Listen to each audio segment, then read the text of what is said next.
We've seen Donald Trump's team divided over how to handle the trade relationship with China. So where does the U.S. president fall on all this? Let's bring in John Tamny, editor of Real Clear Markets and columnist with Forbes Magazine. John, welcome to the program. Thank you.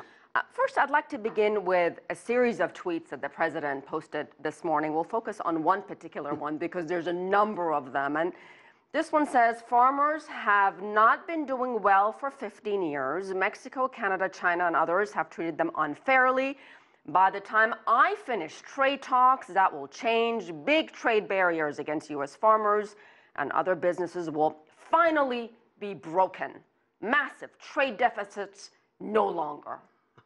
I read it like I'm imagining he would actually talk. So your reaction to what the president had to say, and does this tone of this tweet even leave room for any kind of compromise here? Well, not much, and let's be clear, President Trump gets it backwards. He says that U.S. farmers haven't been doing well amid global competition from farmers in other countries. But you know who has been doing very, very well is the U.S. consumer.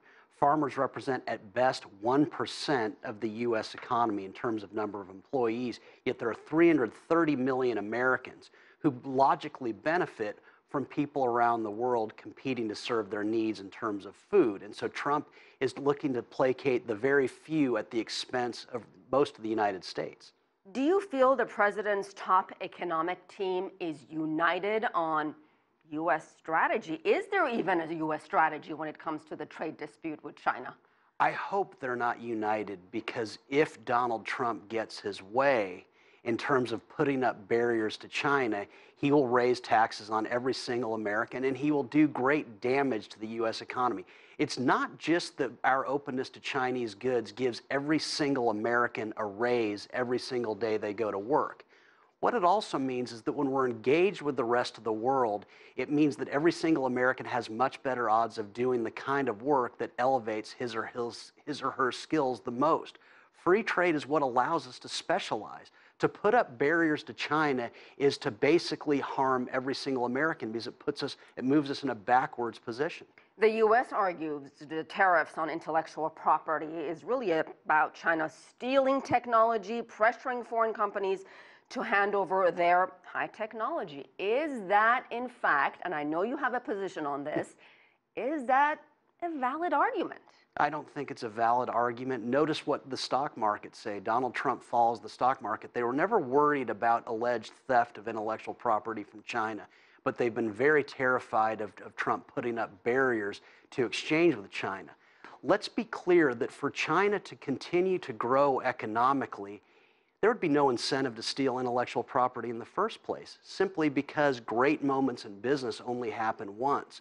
What we want ultimately is for the Chinese to create their own intellectual property, because that will benefit every American. We want Steve Jobs in China, or the equivalents, serving the needs of the American people. And so the Chinese people have every incentive to not copy what happens in the U.S., but let's be clear, that's what countries around the world do. That's what the U.S. used to do vis-a-vis Europe. Well, clearly this administration doesn't see it the way you see it.